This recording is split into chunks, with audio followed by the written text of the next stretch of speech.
Despite this inner turmoil, his work of participant observation was about to pay off. 6 months after arriving, Malinowski began to study an ancient tradition that really intrigued him.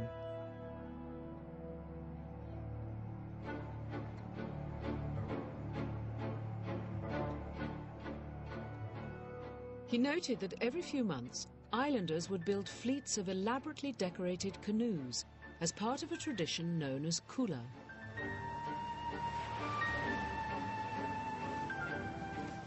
For kula, they set out on voyages, leaving behind friends and family for months at a time.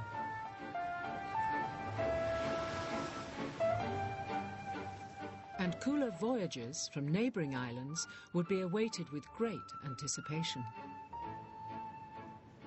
What you would see over the horizon, these tiny, tiny canoes converging until there might be 60 or 80 or possibly 100.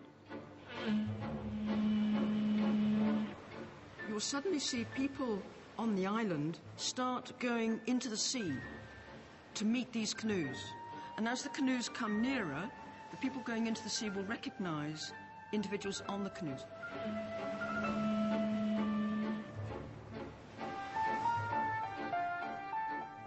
Kula visitors were treated to great feasts, attracting hundreds of locals to these celebrations.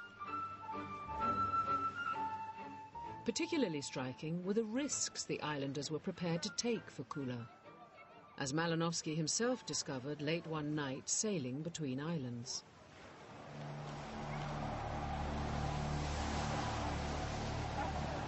We passed very close by a coral island, the sea smashing against the rocks. The islanders were all shouting, trying to control the craft. I was terrified. I started to think of Elsie, sleeping peacefully, and that I might never see her again.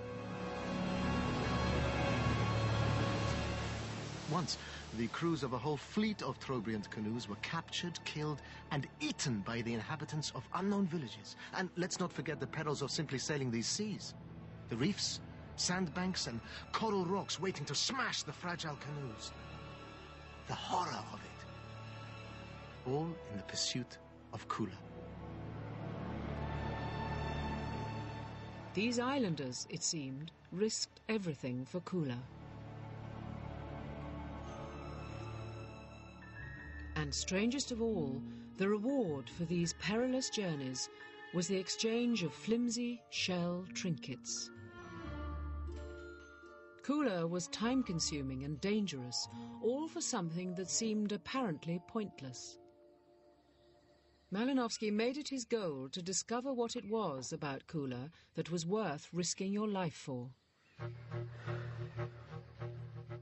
Over the following months, he explored kula from every angle. He questioned the locals, watched the rituals, and tried to make sense of it all. Gradually, the secrets of kula began to unfold. There is such nonchalance in the men arriving for kula, and nonchalance in the old men receiving them. They come, they sit on the canoe, they chatter and haggle, give in. I eat my rice and kippers and read my Kipling. We talk some more, and gradually I manage to drag out the information I'm after. The information that he dragged out of the locals revealed a complex and sophisticated ritual. First, there were the people who took part. Only important men could actually afford to go on a kula expedition, partly because this meant commissioning a canoe, so it meant some sort of outlay. Malinowski soon discovered that kula was almost exclusive to the tribal chiefs and men of rank. These VIPs were connected by kula to a social network that reached far beyond the Trobriand Islands.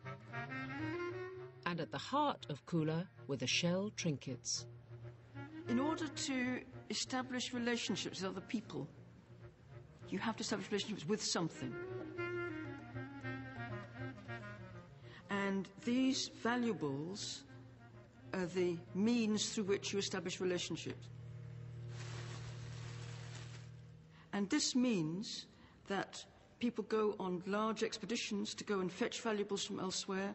They receive people who bring valuables to them. And the result is, if you link up all these relationships, suddenly you find you're in a huge chain of relationships. And this chain of relationships actually spreads across a large island area. Malinowski uncovered a complex network of cooler exchange, covering 12 island groups spanning 200 miles of ocean. He also discovered why the shell necklaces and bracelets were so highly prized. Each one had a value that came from its unique history as it passed from person to person and from island to island.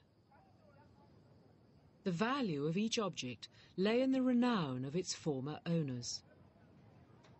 This is a history of relationships, and what he wants to know is who has had this before, and to whom he's going to, and when he passes it on, his own name will, in a sense, be part of the history of the item.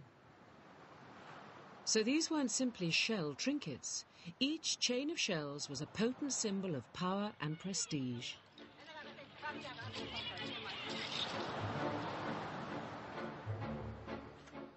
Malinowski's participant observation had revealed that, far from being pointless, Kula played a vital role in Trobriand society, reinforcing the status of the rich and famous.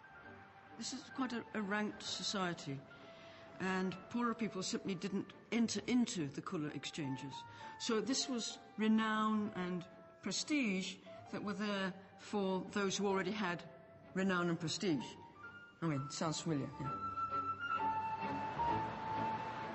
And like a trophy won in battle, owning a piece of Kula made you a hero.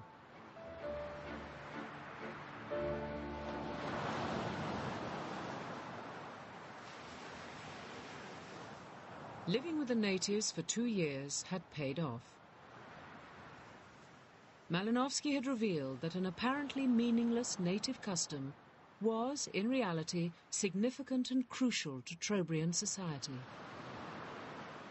But his discovery came at some personal cost. On the 11th of June, 1918, after 4 years away from home, Malinowski received bad news. His beloved mother had died.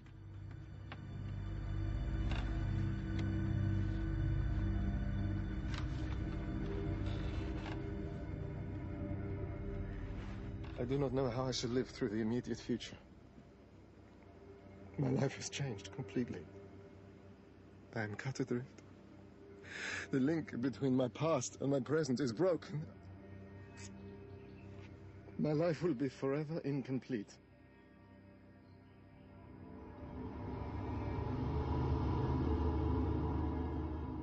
And he stopped writing his diary. He went crying into the bushes. This was a sort of heart of darkness for him.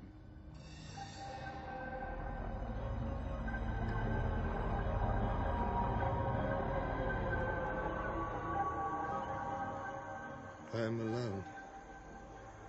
My heart is pierced with grief now that Mother has gone. Everything is now permeated with her.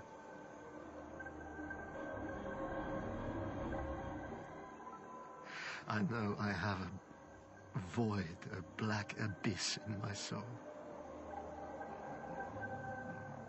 All I desire is to die. To go to Mother. To join her in nothingness.